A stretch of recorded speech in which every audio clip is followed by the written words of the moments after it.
I sit alone at a table near the back of the Oakmont Country Club, acutely aware of how my simple navy dress stands out among the designer labels and custom tailoring around me.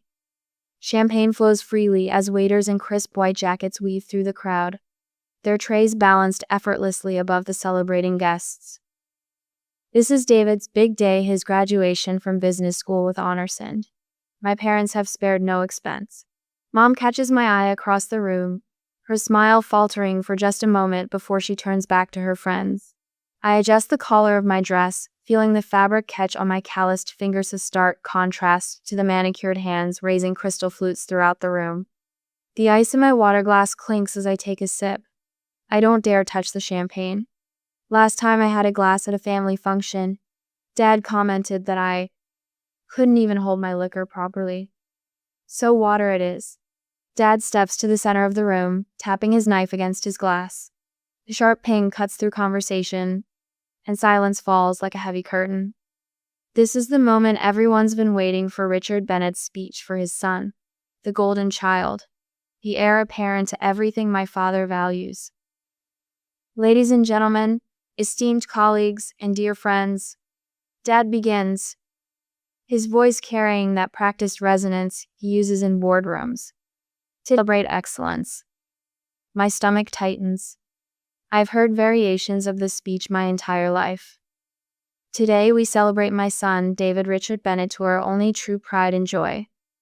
The words slam into me like a physical blow. I glance around to see if anyone notices, but all eyes are fixed on my father, nodding and smiling. This isn't new, I tell myself. This shouldn't hurt anymore. Dad continues, warming to his theme. You know, sometimes I think we should have stopped at one child. He delivers this with a wink, and laughter erupts around me. Actual roars of laughter. Mrs. Harrington, at the next table, wipes tears from her eyes. She's laughing so hard. I sit frozen, my smile a mask glued to my face. 23 years of practice makes it almost believable. I reach for my purse under the table, fingers brushing against the envelope inside my own achievement letter, tucked away where no one will notice or care. And now, Dad announces, gesturing grandly toward the large doors leading to the terrace. A small token of our pride in you, son. The doors swing open, and there it sits, a brand new German sports car, gleaming silver under the afternoon sun, an absurdly large red bow perched on its roof. Gasps and applause fill the room as David's face lights up with boyish glee. $70,000 of boyish glee. I'm suddenly 8 years old again, watching my parents cheer as David kicks his first soccer goal, while my perfect spelling test sits unacknowledged in my backpack. I'm 12, sitting alone with a store-bought cake on my birthday because everyone is at David's regional basketball tournament. I'm 16, and my birthday has been forgotten in the chaos of planning David's elaborate, carnival-themed celebration the following week. I'm 18, sitting in our kitchen as Dad explains that there simply isn't money for my college fund after investing so much in David's future. He's going to need it more than you, sweetheart. You're smart, you'll figure something out. I quietly excuse myself from the table as David begins his speech, thanking our parents for their unwavering support. No one notices me slip toward the exit except for Aunt Martha. Her weathered hand catches mine as I pass. I see you, dear, she whispers, her eyes holding mine with unexpected fierceness. I always have. I squeeze her hand in silent gratitude before continuing toward the door. Outside, the evening air cools my flushed face. I walk alone across the parking lot, my sensible shoes crunching on the gravel. The sounds of celebration drift through the open window, slaughter, clinking glasses. My mother's delighted squeal as David must be doing something charming. I stop in my Cara 10-year-old sedan I bought with my own money and catch my reflection in the window. My eyes are dry, my posture straight. But something else is there too. Something I haven't allowed myself to feel before.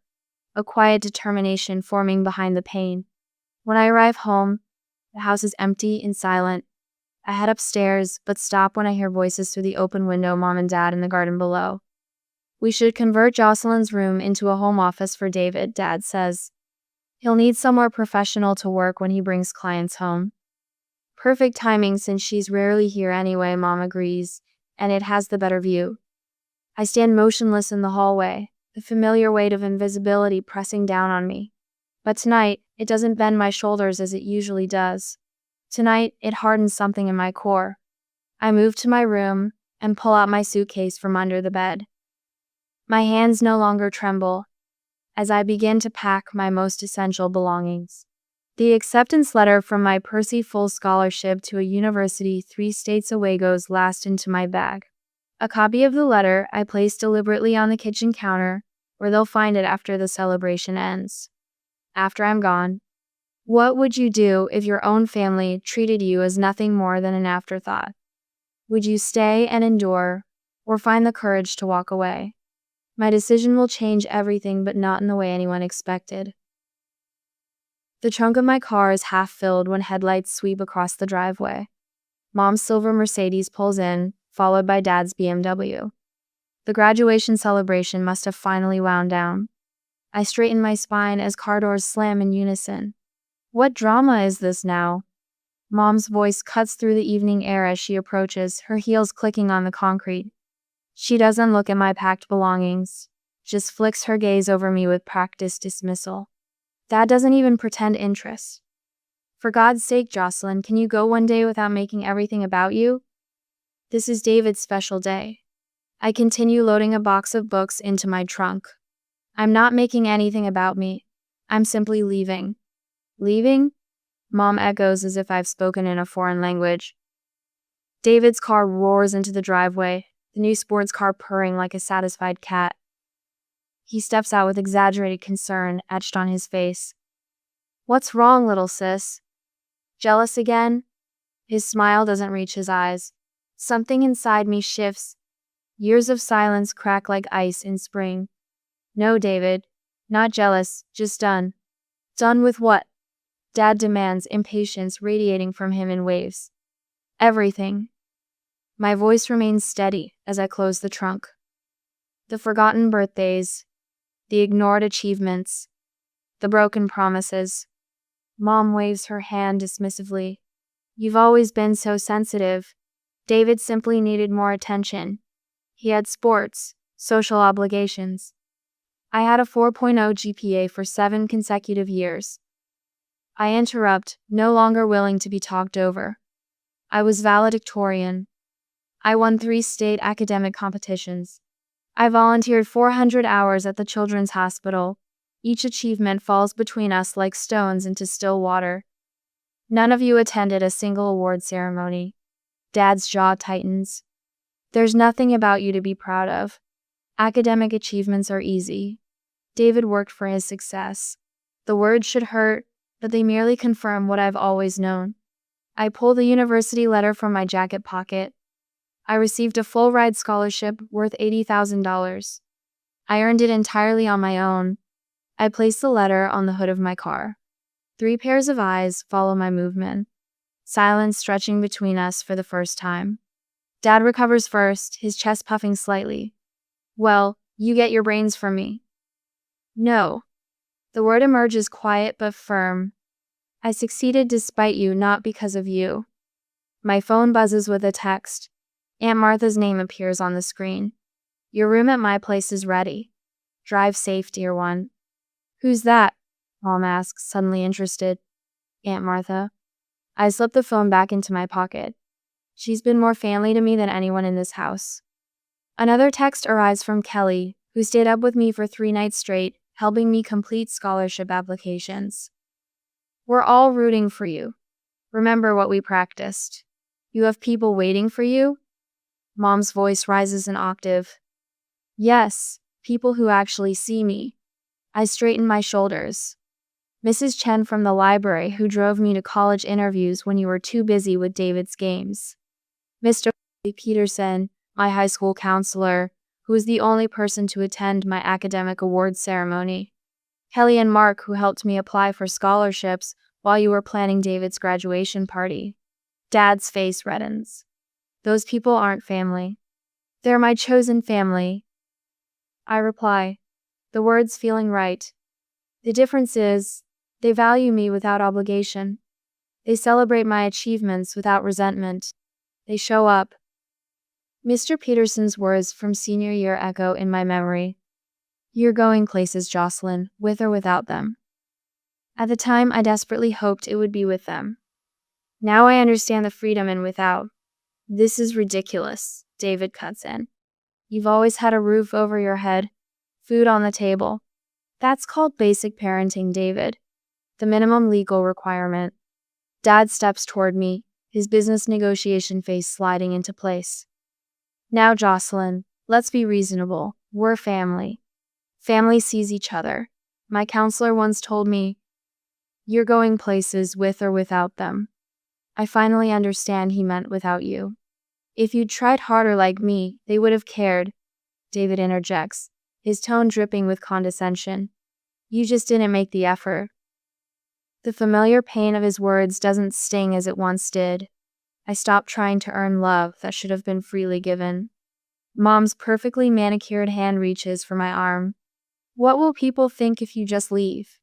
Consider our reputation. I gently remove her fingers. I release you from any obligation to me.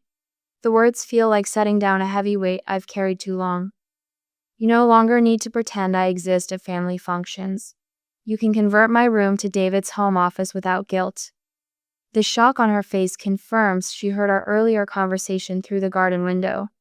Be reasonable, David says, stepping between me and my car door. You're overreacting. Come back inside, and we'll talk about this tomorrow. I reach into my wallet and remove the family photo I've carried since high school. I place it in David's hand, the one connection I voluntarily sever. There's nothing to discuss. You can't leave. Dad's voice rises, control slipping. Where will you go? How will you manage? You need us. No. I say simply, I don't. I slide into the driver's seat and start the engine. Through the windshield, I watch my family standing in the driveway, Mom clutching her pearls. Dad's face flushed with anger.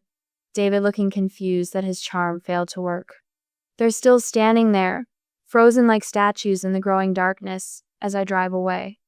The rearview mirror shows their diminishing figures, and for the first time in 23 years, I don't look back with longing.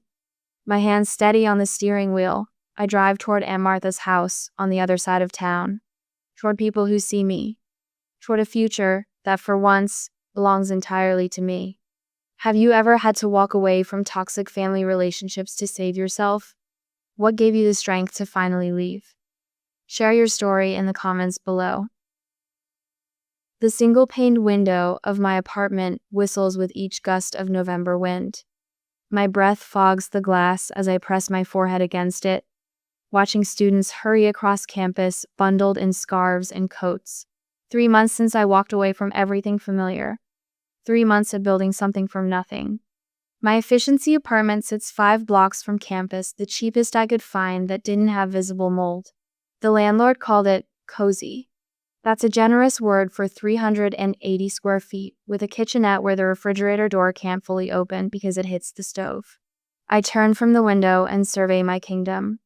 A mattress on the floor, a lamp without a shade. And my pride and joy, a solid oak desk I rescued from the thrift store on Milton Street. The woman there helped me load it into a borrowed truck, patting my hand when I explained it was for studying. You're going places, honey, she'd said. The desk dominates the small room, but I don't care. I've arranged my textbooks in neat stacks, my laptop precisely centered. This is mission control. This is where I'll build my future. Word by careful word. My phone alarm chirps. 4:30 a.m. Time for my first job. 1 caramel macchiato, extra shot, light foam. I call out, sliding the cup across the counter. The morning rush at Beans and Books hits like a tidal wave, students desperate for caffeine before 8 a.m. classes, professors grabbing fuel for office hours, commuters stopping en route to corporate jobs downtown. I've learned to read people by their orders. The triple shot guys who never look up from their phones. The lavender latte ladies who always have a kind word. My fingers cramp from 8 hours of steaming milk and pulling espresso shots. But every tip that lands in the jar is one more textbook I can afford. One more utility bill covered. One more piece of evidence that I don't need my parents' money. My afternoon shift at the university library starts in 30 minutes. Just enough time to change my coffee-splattered shirt in the employee bathroom and grab a protein bar from my backpack. The library's quiet hum wraps around me like a blanket as I shelve returns. Between reshelving books and helping lost freshmen navigate the card catalog system, I sneak moments to study my own materials, highlighting passages one-handed while checking student IDs with the other. Saturday and Sunday mornings, I tutor struggling students in psychology 101 and statistics, 3 jobs, 7 days a week. This is what independence costs. When my first entirely self-earned paycheck arrived, I sat cross-legged on my mattress and cried, tracing my name on the envelope. Not a handout, not an allowance with strings attached. Mine. Thanksgiving arrives like a thief, stealing the students from campus and leaving empty corridors and silent dining halls. I haven't heard a word from my parents. Not that I expected to. I heat a microwave turkey dinner on the plastic plate that came with it. The cranberry sauce bleeds into the stuffing, creating an unappetizing pink smear. Steam fogs my one window as rain patters against the glass. I eat standing up, watching droplets race down the window pane, betting on which one will reach the bottom first. When I finish, I wash the plastic fork carefully. It's one of 3 I own. The silence of the apartment presses in. I turn on my laptop, opening a document to work on my research paper. Words blur before my eyes. For one weak moment, I imagine the scene at home, the formal dining room table extended to its full length, Mom's good china gleaming under the chandelier light, Dad carving the turkey with surgical precision, while David tells some amusing anecdote from work. They've probably placed my chair in storage. I close the laptop and curl under my blanket, fully clothed, counting breaths until sleep comes. The Christmas card arrives the week before finals, addressed to occupant, with my apartment number scrawled as an afterthought. Inside, a family photo. Mom, Dad, and David standing before the fireplace, color coordinated in red and green. No empty space where I should be. No acknowledgement of absence. I pin it to my corkboard as a reminder. That night, walking across the campus quad, I pass a father hugging his daughter goodbye after visiting for the weekend. Her face glows with the uncomplicated happiness of someone who has never questioned her place in her family's heart. I make it back to my apartment before the sobs come, great heaving waves that bend me double. I press my fist against my mouth to hold them in. These walls are thin, and my neighbors don't need to hear my breakdown. Later that night, my thumb hovers over my parents' number in my phone. One call, one moment of weakness. I imagine Mom's voice distracted, always slightly impatient. Dad's perfunctory greeting, waiting for me to explain why I'm bothering him. I delete their number and toss the phone onto my mattress. Miss Bennett, do you have a moment after class? Professor Whitaker peers at me over her reading glasses.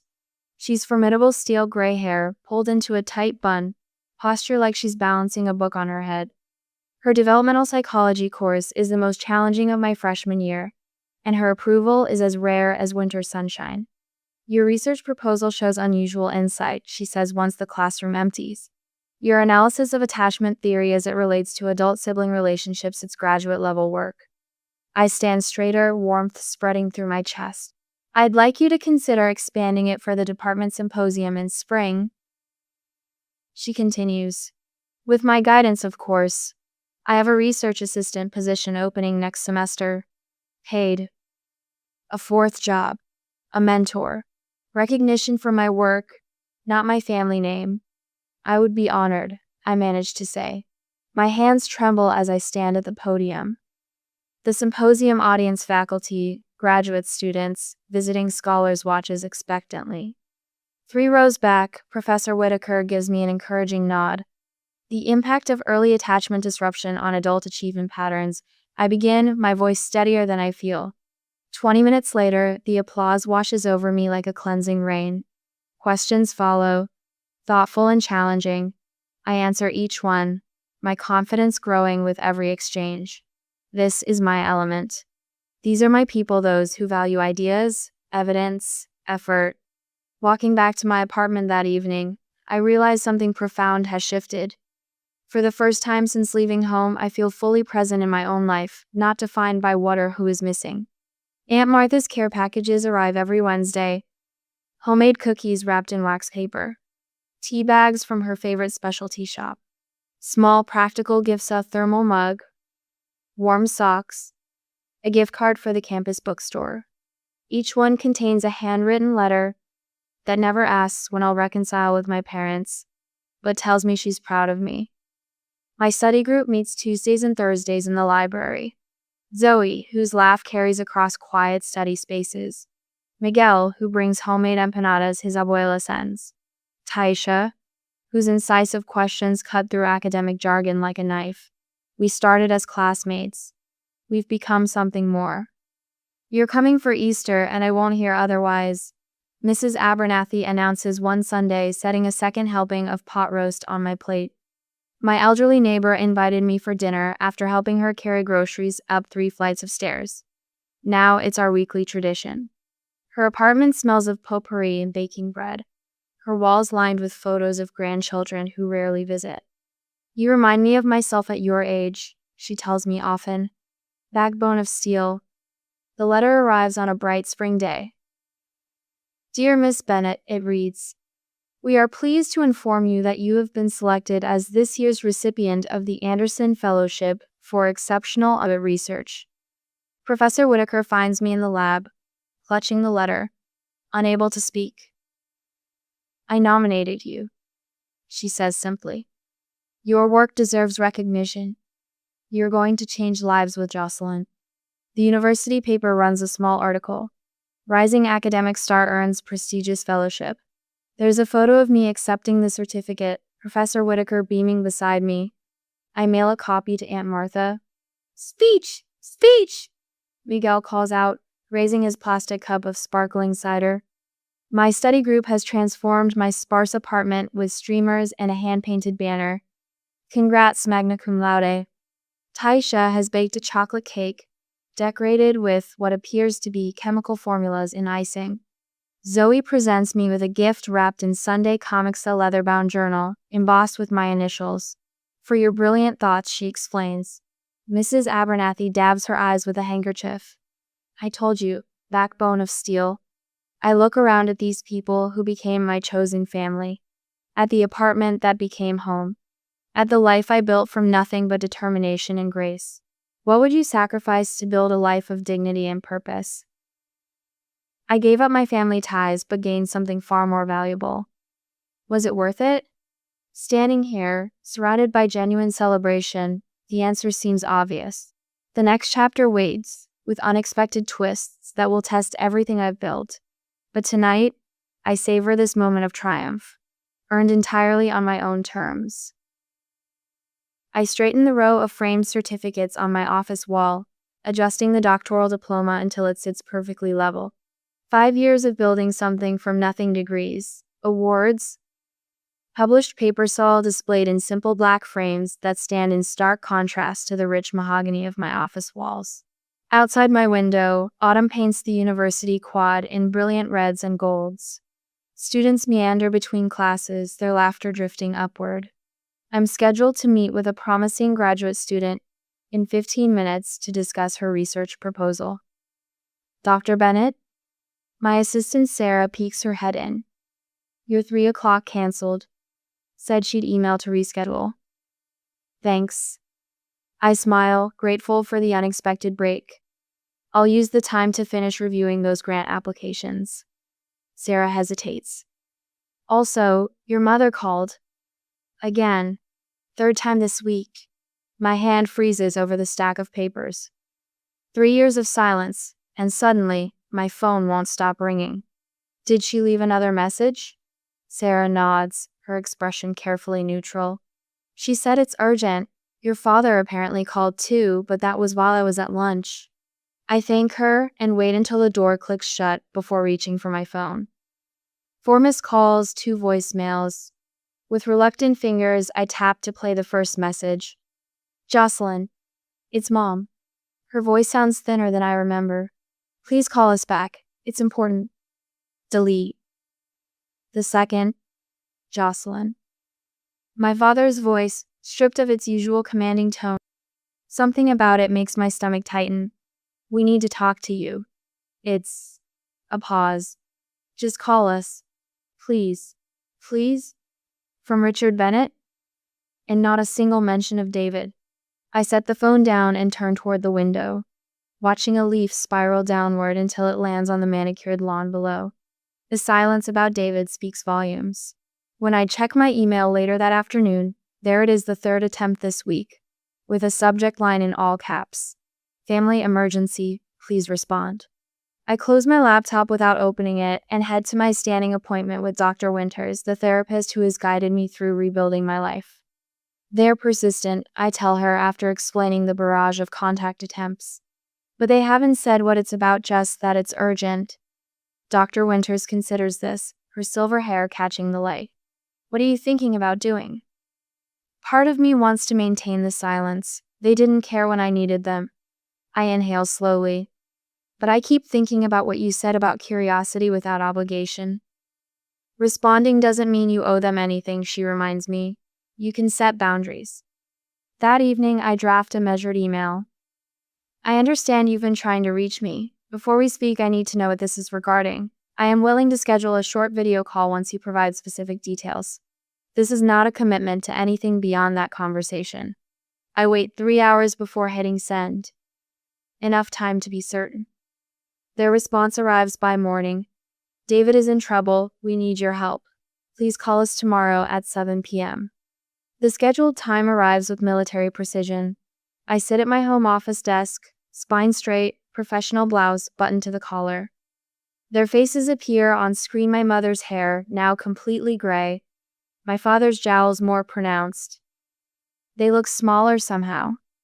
Jocelyn, you look. My mother searches for words. Professional. Thank you for agreeing to speak with us, my father says, the words clearly familiar in his mouth. I steer past their attempts at small talk. You mentioned David is in trouble. What's happening? They exchange glances. My mother's hands twist in her lap. David has been struggling, she begins carefully. He's developed some dependencies. Drugs. My father clarifies bluntly. Started with prescription painkillers after a skiing accident. Progressed to harder stuff. He's lost his job. His fiancée left him last month. I'm sorry to hear that, I say. Meaning it despite everything. Is he in treatment? That's part of why we're calling. My mother leans forward. The neighbors are starting to talk. The Hendersons saw him. Her voice drops to a whisper. Being escorted from the country club, it was humiliating. Of course. Not concerned for David's health, but for their reputation. We need you to come home, my father says, not quite meeting my eyes. You are always the responsible one.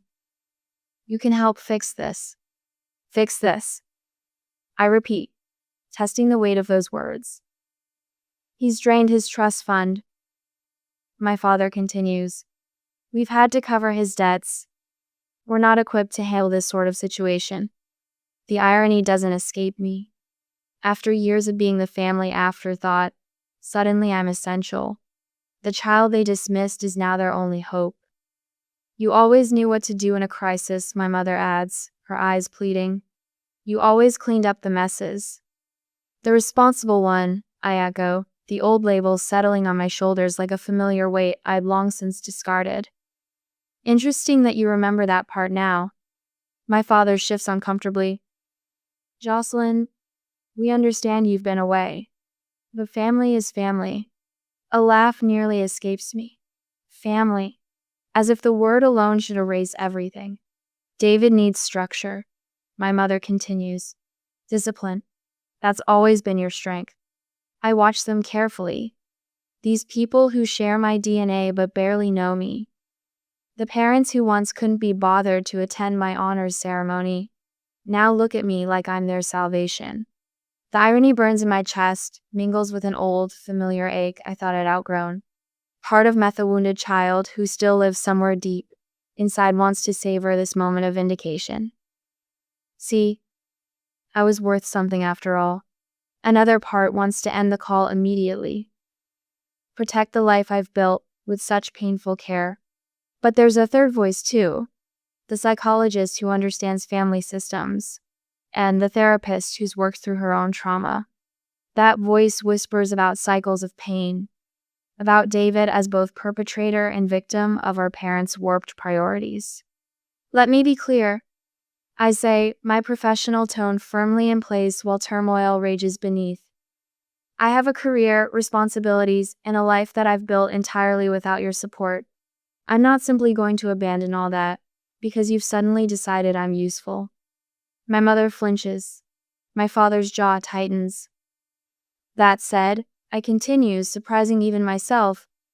I'll consider what kind of help I might be able to offer. From a distance, with clear boundaries, the relief on their faces is almost pathetic. They don't understand yet that the daughter they're reaching for no longer exists. The woman I've become isn't desperate for their approval. She doesn't clean up messes to earn love that should have been freely given. I'll need to think about this further. I say finally, my voice steady despite the storm inside. I'll contact you next week with my decision. As I end the call, their anxious faces disappear from my screen. I sit motionless, listening to my own breathing in the quiet room. What they're really asking hangs in the air, unspoken but unmistakable. Come save the son we always chose over you. The tables have turned so completely it's almost dizzying. The golden child has fallen. The afterthought has become essential. And I'm left to decide whether I'm strong enough to help without losing myself in the process. I sit in my office chair, spine straight, fingers hovering over the keyboard. The familiar weight of academic books on the shelves behind me grounds me as I prepare for this call. On my computer screen, the video conference window shows my reflection professional blouse, subtle makeup, hair neatly styled. Nothing like the awkward, invisible girl who fled home 5 years ago. You don't owe them anything, Dr. Winters, my therapist had reminded me yesterday. Remember your boundaries. I take a deep breath and click connect. The screen flickers, and there he is. David's face appears, hollow-cheeked and sallow. His once confident jawline now slack, obscured by patchy stubble. Dark circles underline bloodshot eyes. This stranger wearing my brother's face stares back at me, his hand trembling slightly as he adjusts the camera. "Jocelyn," he says, his voice scratchy. "You look good." Before I can respond, movement behind him draws my attention. Mother appears, her carefully maintained appearance now showing cracks share a shade too brassy, makeup slightly overdone, as if compensating for something. "Jocelyn, thank goodness," she gushes, leaning into frame. "We've been beside ourselves with worry about your brother." Father crowds in next, his imposing frame diminished somehow, but his eyes still calculating. "The Hendersons asked about you at church," he says instead of hello. "I told them you were doing important research abroad. Couldn't exactly tell them the truth, could we?" I feel my jaw tighten. I agreed to speak with David, not to a family intervention. "Now, sweetheart," Mother begins in that tone that always preceded manipulation. "We're all just trying to help David through this rough patch. The neighbors are starting to talk." "The neighbors," I repeat, my voice flat. "That's your concern right now?" "Well, if you'd been here," Father starts, his voice rising. "Maybe your brother wouldn't have." "I need to talk to Jocelyn alone." David's voice cuts through, surprising us all with its sudden clarity. My parents exchange glances loaded with unspoken meaning. "That's not necessary," Mother says. "We're family, we have no secrets." David looks up, something hardening in his face, a flash of the golden boy assertiveness. "Please, just give me 10 minutes. After more protests and significant looks, they reluctantly leave. The quiet that follows feels like the pause between lightning and thunder. I wait, letting the silence do its work. 5 years of academic research has taught me the power of patient observation. "They're gone," David confirms, glancing over his shoulder. He turns back, eyes suddenly welling with tears. "God, Jocelyn, I never wanted any of..." I wasn't prepared for this. Anger, excuses, even arrogance, those I had strategies for. But this naked vulnerability catches me off guard. Any of what exactly? I ask carefully. This life they planned for me. His voice breaks. The prestigious career, the country club membership, the perfect wife from the right family. He runs shaking hands through his unwashed hair. I just wanted to make music, remember? Before Dad convinced me it was a hobby, not a future. I do remember. David at 16, composing songs in his room late at night. Before the business school applications Father filled out for him. So you turned to drugs instead? The words come out sharper than intended. Pills first, he admits, not meeting my eyes. After a panic attack during final exams. Then more to handle the pressure at the firm. Then, he gestures vaguely at himself. This. He looks up suddenly, eyes clear despite their redness. They made you the scapegoat and me the golden child. But we both lost, Jocelyn. Neither of us ever had a chance to be ourselves. The words hit me with physical force. All these years, I'd pictured David reveling in his favored status while I suffered in silence. I never considered he might be suffering too, just in a different cage. You never stood up for me, I say, my voice steady despite the storm inside. All those years, David. All those birthdays and achievements. You watched them erase me. I know. He doesn't try to defend himself. I was too weak. Too afraid of losing their approval. By the time I realized what was happening, the pattern was set. He wipes his eyes with his sleeve. I'm sorry, Jocelyn, not that it matters now. But it does matter. Something shifts inside men at forgiveness exactly. The recognition. I see him clearly for perhaps the first time, not as the golden child or the fallen favorite, but as another casualty of our parents' toxic love. We were both victims in different ways, I say softly. Two sides of the same dysfunctional coin. David nods, relief washing over his features. They're talking about sending me to some spa in Arizona, where celebrities go to rest. They're more worried about keeping this quiet than getting me actual help. That's not happening, I say firmly. If I'm involved, you'll get real treatment. Professional rehabilitation with addiction specialists and therapy. No family cover-ups. They won't like that. I'm not doing this for them.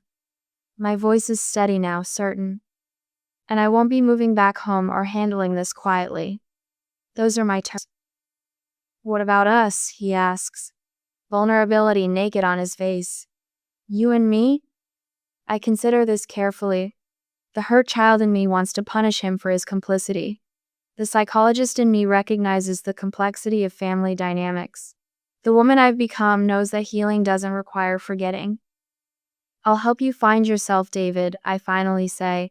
Not become their version of you. That's the only relationship I'm interested in building. For the first time in our adult lives, I see something like genuine hope in my brother's eyes. Not the manufactured confidence of the golden child, but something more fragile and real. I'd like that, he whispers as footsteps approach behind him. Our time is up. As my parents re-enter the frame, already talking over each other with plans and excuses, I watch David's face. Something has shifted between USA first tentative bridge across years of manufactured division. I don't know if healing is possible after such deep betrayal. But as I set out my terms to my stunned parents, I realize that compassion doesn't require sacrificing myself again. This time, if I walk back into their lives, it will be standing tall, with boundaries firm and eyes wide open. I stand ramrod straight in the morning sunlight as David signs the intake papers at Riverside Recovery Center. The facility's red brick exterior and professionally landscaped grounds look nothing like the sterile institutions I'd feared. My professional connections ensured he'd receive proper treatment, not the quick fix our parents wanted. We could handle this at home, Dad mutters beside me, his voice pitched low enough that the intake coordinator can't hear. The Bennett name's still something in this town. I turn to face him directly, no longer the shadow in the corner of family photographs. This isn't about the Bennett name, it's about David's life. Mom wrings her designer scarf between manicured fingers. What will people think? That's exactly the thinking that got us here, I reply, my voice steady. 5 years of building my own life has washed away the desperate need for their approval. 3 weeks later, I sit across from our family therapist, Dr. Winters, in a session I scheduled around my teaching commitments. Jocelyn never had problems growing up. Mom insists, rewriting history with breathtaking confidence. David was the one who needed extra attention. That's not accurate, I counter, no longer swallowing uncomfortable truths. I learned to hide my needs because they were consistently ignored. After the third session, Mom catches me in the parking lot. Her eyes, so like mine, show unfamiliar uncertainty. I didn't see it, she says, her voice catching. I didn't see you. It's not a complete apology, but it's the first genuine acknowledgement I've ever received from her. Dad continues his struggle. During family sessions, he sits with arms crossed, occasionally offering grudging participation. Old patterns die hard, especially for those who benefited from them. David, however, transforms. Each week reveals more of the person beneath the golden child facade. During our private visits, he speaks of finding his own path after discharge.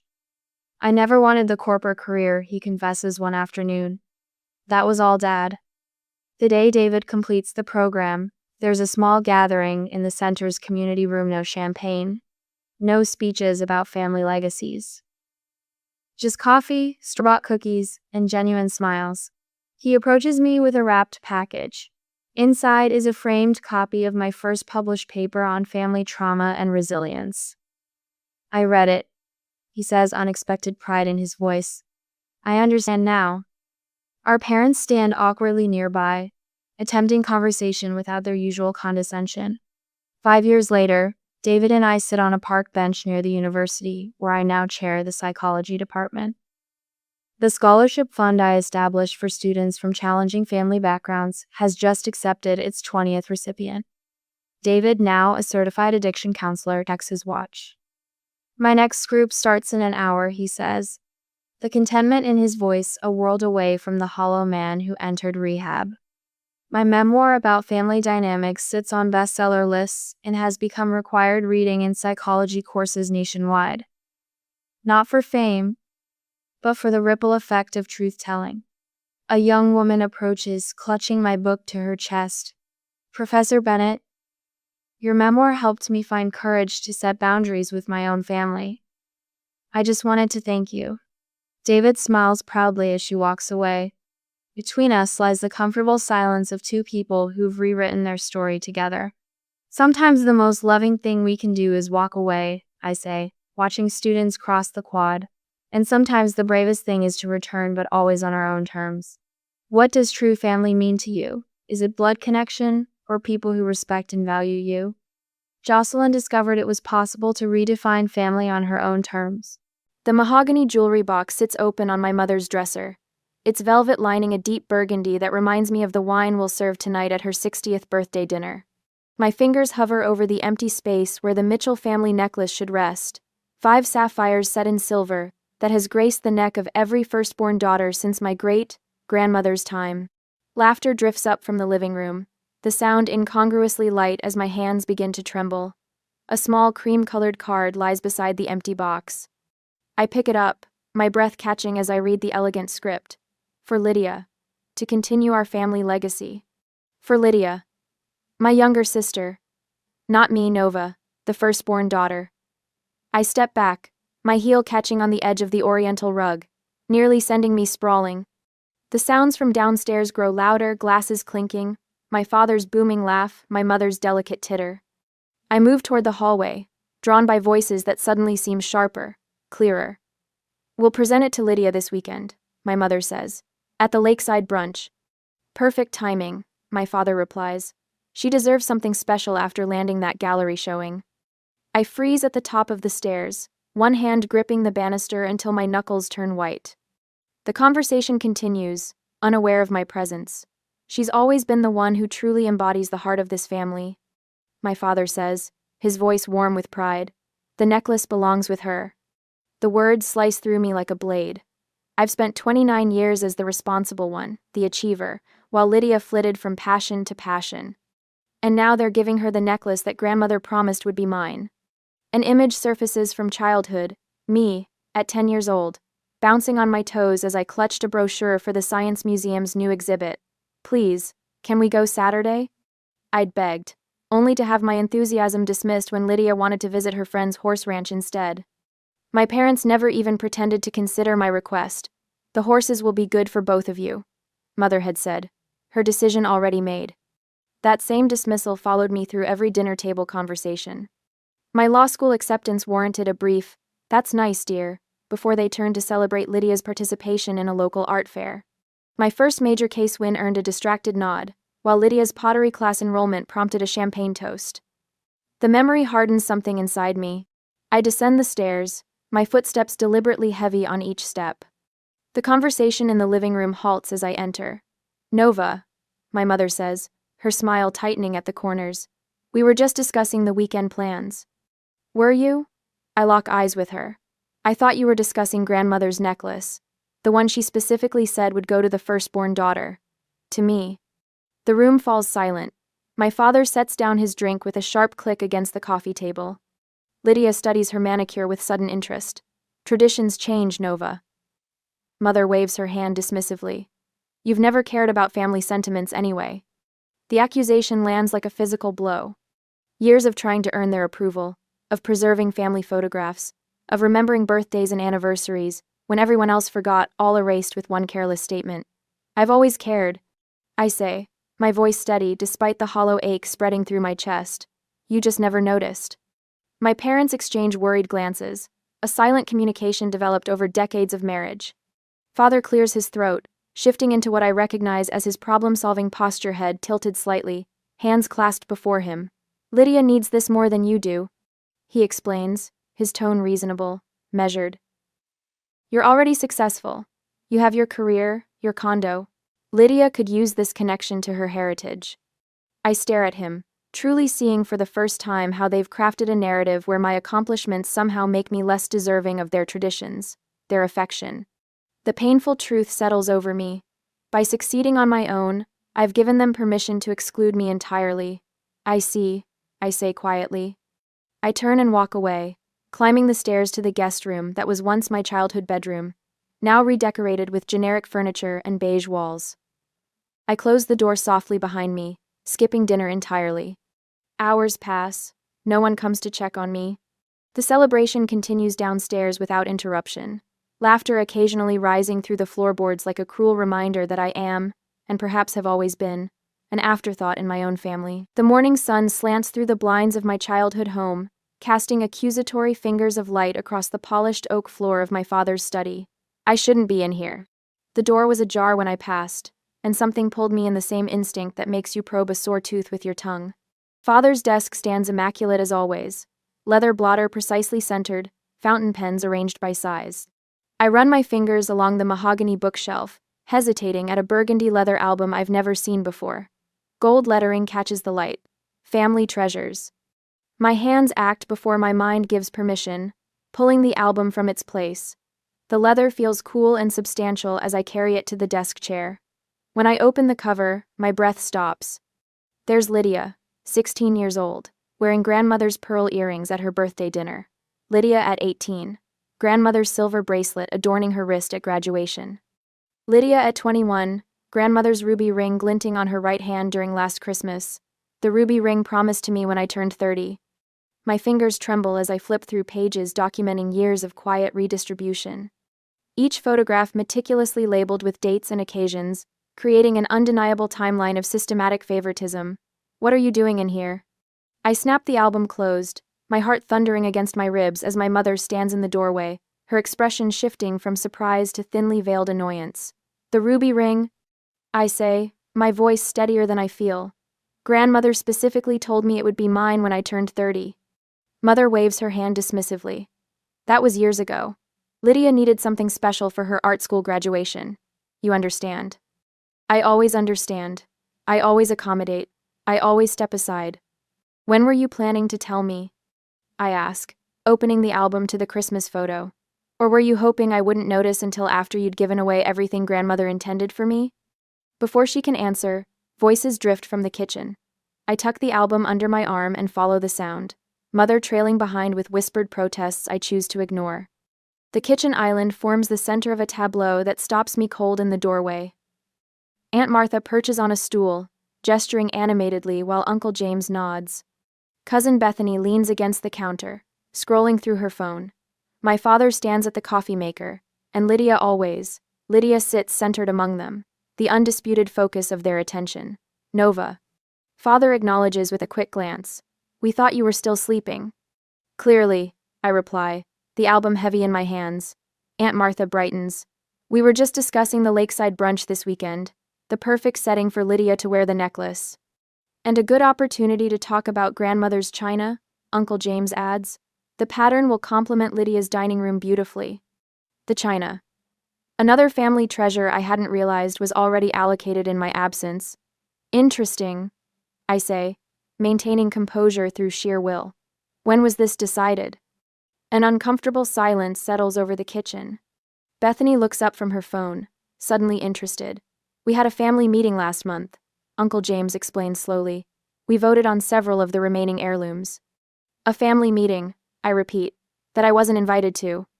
You were in court that week, Father says, not quite meeting my eyes. We didn't want to bother you with something so trivial. Trivial. The word lands like a slap. I see, I say, placing the album on the counter.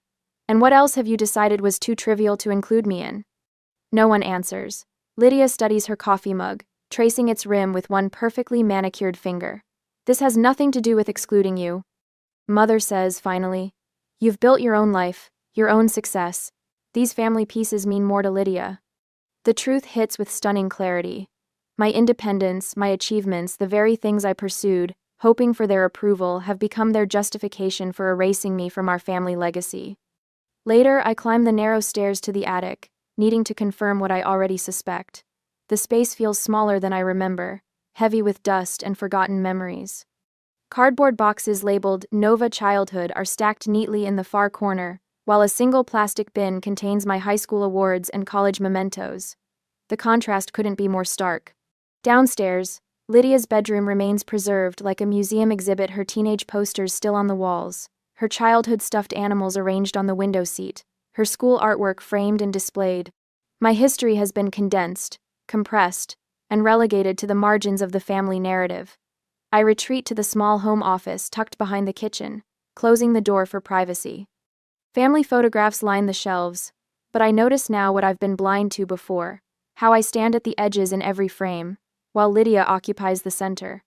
How my parents lean toward her, their body language speaking volumes about where their affection naturally flows.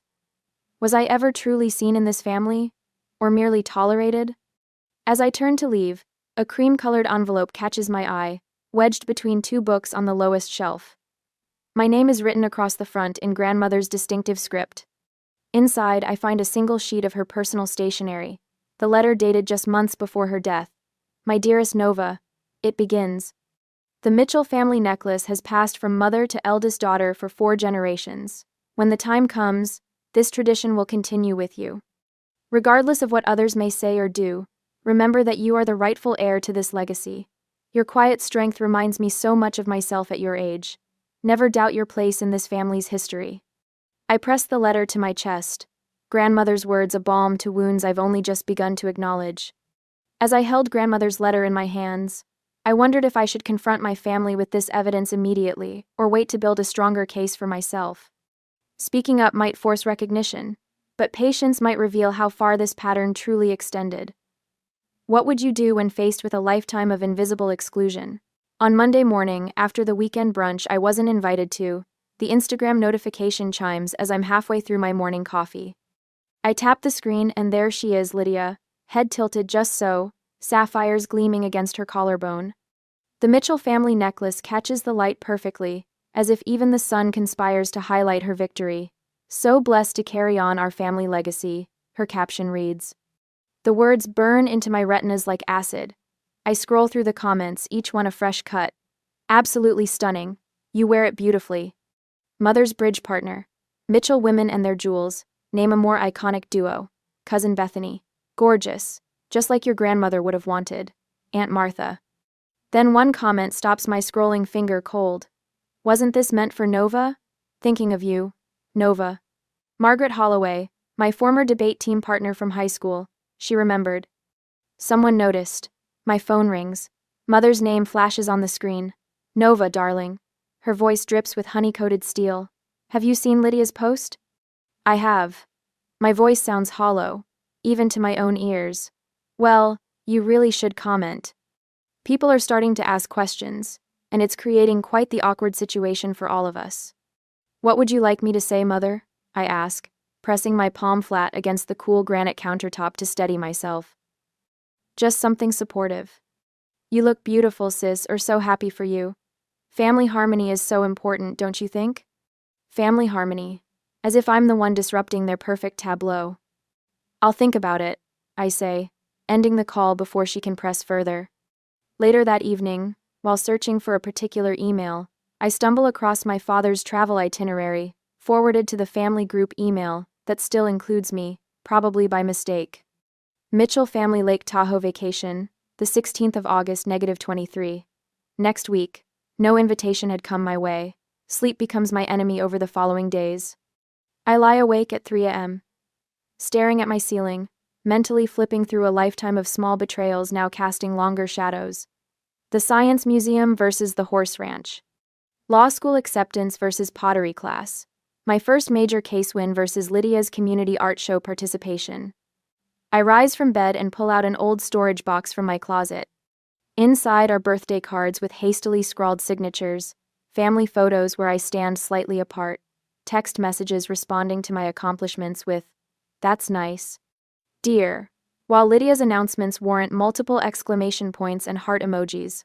By morning, I've started a spreadsheet documenting each instance, dates spanning back to childhood. The data tells a story clearer than my memory alone, a pattern so consistent it could only be deliberate. I revisit Lydia's Instagram post, drawn to Margaret's comment like a bruise I can't stop pressing. The simple acknowledgement brings unexpected tears.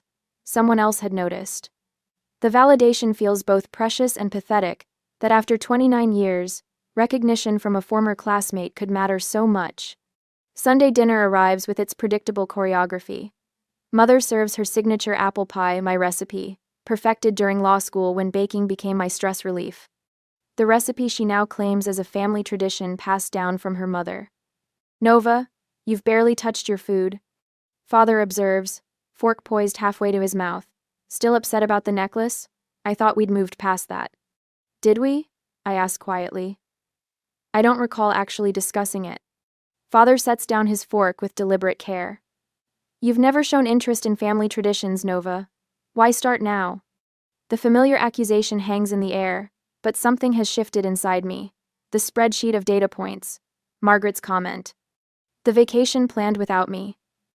I've shown interest my entire life, I say, my voice steady despite the drumming of my heart. You've just never valued what I care about. Mother's wine glass freezes halfway to her lips. Lydia suddenly finds her napkin fascinating. That's simply not true, Father sputters. We've always supported. My accomplishments? Yes, with obligatory congratulations. My interests? No. My place in this family? Absolutely not. Each word feels like stepping onto solid ground after years of quicksand. Nova, you're being dramatic, Mother interjects, but her voice lacks conviction. Am I?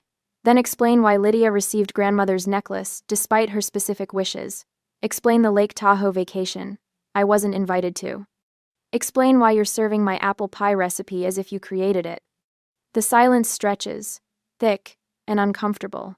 In that moment, I realize how completely my life has been shaped by seeking their approval, my career choice, my condo location, even my restrained demeanor. All calibrated to earn the love they reserved for Lydia. 3 days later, Margaret and I sit across from each other at a corner table in Westside Coffee. Her laugh lines deepen as she describes her own family's dynamics. My brother was the golden child until he wasn't, she says. The day I stopped seeking their validation was the day I started living. When I begin explaining my family situation, she doesn't interrupt like my parents would. She nods, asks thoughtful questions, and mirrors my concerns without dismissing them. Have you considered talking to someone professionally? she asks after I describe the vacation revelation. A therapist, you mean? It helped me separate my worth from their perception, she says simply. Walking back to my condo afterward, I notice my posture has changed. My shoulders no longer curl inward as if preparing for the next disappointment. I reach for my phone and schedule an appointment with Dr. Wilson, the therapist my colleague mentioned months ago. That evening, I organize my evidence methodically, photos spanning decades, text messages, diary entries from my teens. In a folder marked Mitchell Family Legacy, I place grandmother's letter specifying her wishes for the necklace. Beside it, I add a recent discovery from the attic, her leather-bound journal with detailed entries about family heirlooms and her intentions for their distribution. My phone chimes with a text message. Lydia, we need to talk, alone. I stare at the screen, finger hovering over the reply button, aware that whatever comes next will fundamentally change our relationship forever. The coffee shop buzzes with Saturday morning activity, the scent of espresso hanging in the air like a promise of clarity. I arrive 20 minutes early to secure the corner table. 2 armchairs angled toward each other with enough space between for my leather messenger bag. My folder of evidence rests on my lap, closed but present. Lydia enters, 15 minutes late, her auburn hair catching the light as she scans the room. When she spots me, her smile blooms with the practiced confidence of someone accustomed to forgiveness. She drapes her designer cardigan over the chair before sitting. Sorry, I'm running behind, Nova. Traffic on the bridge was ridiculous. She reaches for my hand across the table. I don't extend mine to meet hers. Instead, I maintain steady eye contact, my spine straight against the chair back. I ordered black coffee for you, I say, nodding toward the untouched mug. No sugar, no cream the way she's taken it since college. A small detail I've always remembered about her. Lydia's confident smile falters, just slightly. She's used to me accommodating her tardiness, filling conversations with pleasantries, until she decides we can address the actual purpose of our meeting. So, she says, wrapping both hands around the mug without drinking, I assume this is about Mom's birthday party. It's about far more than that, I reply, my voice quiet but firm. The couple at the next table gathers their things and leaves. Perfect timing. Look, Nova. Lydia leans forward, her voice dropping to a conspiratorial whisper. I know you're upset about the necklace, but you've never shown interest in family traditions. You're just jealous of everything I have. The accusation ignites something in me. Slowly, deliberately, I open the folder and arrange its contents between us. Years of family photographs with Lydia centered, me at the edges. Holiday cards featuring her accomplishments, mine footnoted or omitted. Text messages from our parents canceling plans with me when Lydia needed something.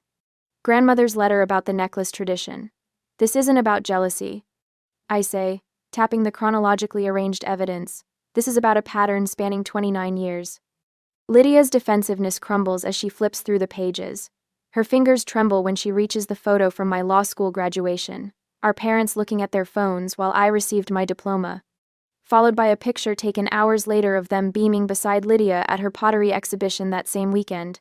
I didn't, she begins, then stops. I never saw it all laid out like this. You never needed to see it, I reply. You were experiencing the other side. The cafe grows quieter around us as the morning rush subsides. Lydia stares at the documents, her expression shifting from disbelief to recognition. What do you want from me now? She asks finally, her voice small. I hesitate, the question catching me off guard. What do I want? The necklace that should rightfully be mine according to family tradition? Or is acknowledging this lifelong pattern of favoritism more important for my healing? Material items can be replaced, but could recognition of decades of invisibility? I need to think about that, I answer honestly. Later that evening, I sat in Margaret's living room, Dr. Wilson present as well, the pattern of exclusion laid out again, this time for supportive eyes. You handled that beautifully, Margaret says, refilling my glass of Pinot Noir, standing your ground without escalating. Dr. Wilson nods in agreement. Setting boundaries isn't about winning or punishing, it's about establishing what you'll accept moving forward. We spend the next hour crafting language for the message I'll send my parents. Dr. Wilson suggests phrases that state facts without accusation. Meanwhile, at home, Margaret helps me practice responding to predictable defenses, Remember, you're requesting a family meeting, not permission, Dr. Wilson reminds me. Your condo, your terms. The weight on my shoulders lightens. Whatever happens, I have support that doesn't depend on my performance or accomplishments. People who see me. At home, I send the message requesting a formal family meeting at my condo next Saturday. Within minutes, my phone rings my parents. I let it go to voicemail. They call again. And a third time before I finally answer. Nova. My father's voice carries an unfamiliar edge of anxiety. We should discuss this over dinner at our house tomorrow. No, I reply calmly. Saturday at my condo, as I suggested. This really isn't necessary. My mother cuts in, her voice tight with forced pleasantness. We can sort this out informally. Saturday, I repeat. My place. A text from Aunt Martha arrives while I'm still on the call. Just heard about the necklace situation. Your grandmother would be livid. Call me. Uncle James emails shortly after. Nova, been thinking about some of the family decisions made when you weren't around. Happy to share what I remember. Happy to share. My parents fall silent when I mention these messages. Their control is slipping. Fine, my father finally says. Saturday. As I end the call, I catch my reflection in the window, shoulders back, chin lifted. For the first time, I'm not seeking their approval. I'm demanding their respect. On Saturday, I arrange the living room with meticulous care. Photos of my law school graduation, condo closing day, and weekend hikes with Margaret line the mantel. No family portraits. The message is clear without saying a word. I have built a life without them. The doorbell chimes exactly at noon. Mother enters first, her perfume arriving before she does. Father follows, his eyes scanning my condo with the appraising look he reserves for property investments. Lydia trails behind, clutching her designer purse like a shield. Your place looks professional? Mother says, her gaze sliding past the framed certificate of excellence from the Virginia Bar Association. She settles on my sofa, back rigid, knees pressed together beneath her taupe skirt. Father places a small gift bag on my coffee table. We brought something for you. Mother reaches for note cards tucked in her sleeve, actually pulls out note cards. Nova, we understand you're upset about the necklace. She begins, reading directly from the first card. Family traditions are important, but they also evolve with each generation. I remain standing while they sit, a subtle power shift that makes Father check his watch for the third time in 5 minutes. We want you to have this, Lydia says, her voice carrying the rehearsed quality of a student reciting memorized lines. Inside the bag rests a delicate silver bracelet with a single sapphire. Grandmother's bracelet, the piece she wore to garden parties and casual gatherings, not the necklace reserved for milestone celebrations and family portraits. It's also an heirloom. Father explains, his tone suggesting I should be grateful for this consolation prize. We thought you might appreciate having something from your grandmother. Mother flips to her second note card. We hope this helps you understand that you're still valued in this family, especially with Lydia's engagement announcement coming this weekend. Her what? The words slip out before I can catch them. Richard proposed last month, Lydia says, twisting the diamond ring I hadn't noticed until now. We're announcing it at Sunday brunch. Father leans forward. This stubbornness of yours could cast a shadow over Lydia's moment. Is that what you want? The familiar guilt trip settles around my shoulders like an old, ill-fitting coat. I shrug it off. I have something to show you, I say, retrieving the leather-bound journal from my desk drawer. The pages fall open naturally to a passage marked with a faded ribbon.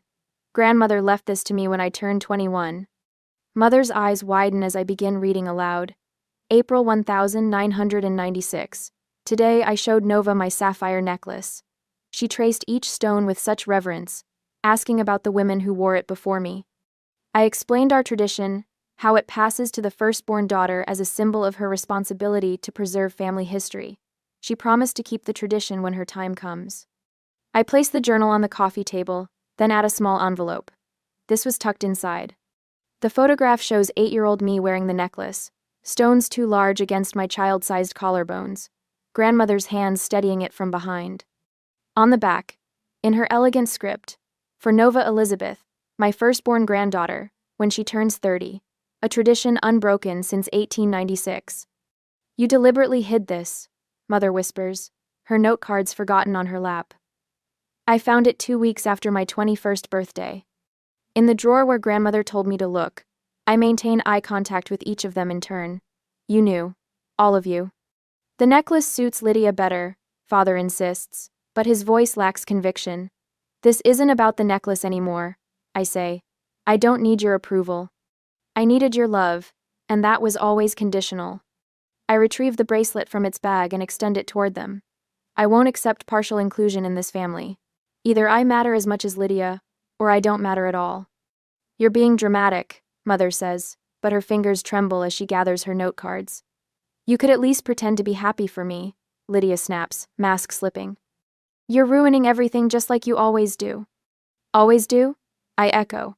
Tell me, Lydia, when have I ever ruined anything for you? Her eyes drop to the photograph. I knew about the tradition, she admits quietly. I've always known. Hi. And you said nothing. The betrayal cuts deeper coming from her. Why would I? She gestures around my condo. Look at all you have. You've never needed anything from us. I needed to be seen, I say, voice steady despite the ache in my chest.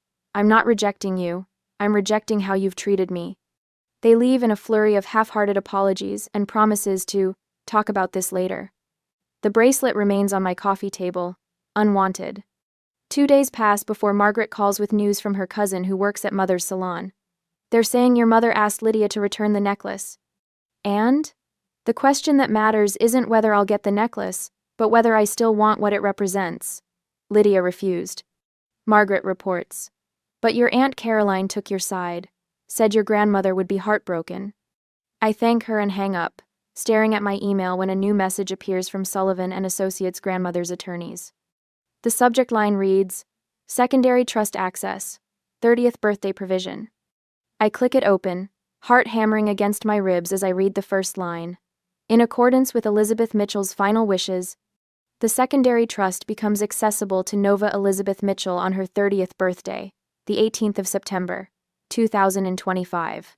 6 months later, the sunlight streams through the bay windows of my condo as I arrange platters of finger sandwiches on the kitchen island. The sound of jazz floats from the speakers, Ella Fitzgerald, grandmother's favorite. My birthday celebration looks nothing like the formal affairs Mother orchestrated each year, with their precisely folded napkins and polite rehearsed conversation. Need any help? Margaret asks, appearing with a bottle of champagne. She places it in the ice bucket without waiting for my answer, comfortable in my space in a way my blood relatives never were. Just finished, I say, straightening up and surveying the spread with satisfaction rather than anxiety. For the first time, I'm not fretting about whether my contributions will be deemed adequate. The doorbell chimes. Dr. Wilson arrives first, bearing a potted orchid and a warm smile. I introduce her to the others as my therapist and friend, the words flowing naturally. No one flinches or exchanges concerned glances, just acceptance. To Nova. Margaret raises her glass an hour later, surrounded by faces that light up when I enter a room. Who taught me that standing up for yourself isn't selfish, it's necessary? I. The courier arrives during dessert. The package bears Lydia's handwriting, unmistakable in its looping elegance. Inside, nestled in velvet, lies the Mitchell family necklace, 5 sapphires gleaming against sterling silver. A note accompanies it. This belongs with you. I'm sorry I didn't say something sooner. 6 months ago, this moment would have validated every hurt feeling, every suspicion of injustice. Now, I run my finger along the delicate chain and feel something unexpected compassion. For the tradition, for Lydia, even for my parents, trapped in patterns they inherited. I don't clasp it around my neck. Instead, I place it carefully in the glass display case on my bookshelf, next to my law school diploma and the seashell collection. Grandmother and I gathered the summer I turned 8. You're not going to wear it? Dr. Wilson asks, observing my movement with interest. It's part of my history, I answer, but it doesn't define my future. Doctor. The evening winds down to an intimate gathering. Margaret, Dr. Wilson, and 2 colleagues who've become friends after hearing my full story without judgment. Margaret refills our glasses. To choosing your family, she says, and choosing your worth. We clink glasses as rain begins to patter against the windows. The sound feels cleansing, renewal washing away decades of seeking approval I never received. The following morning, I finalized the paperwork for the Nova Mitchell Foundation, dedicated to supporting first-generation college students. The grant applications are stacked on my coffee table, young people forging paths without family blueprints to follow. I unfold the architect's plans for renovating grandmother's cottage, left specifically to me in a separate will I never knew existed until my 30th birthday. The property will house weekend mentorship programs starting next spring. As I arrange my grandmother's necklace in its new place of honor, I place beside it a framed photograph, grandmother and 8-year-old me on the cottage porch, her hand on my shoulder, both of us beaming into the camera. I wonder if some traditions are worth preserving while others need breaking. Should we maintain family legacies regardless of pain, or is creating new traditions sometimes the greatest form of respect for the past? What family traditions have you chosen to keep or leave behind? The sapphires catch the morning light, casting blue reflections across my living room wall. They no longer represent what I lack, but rather what I'm building, a legacy defined not by birth, but by choice.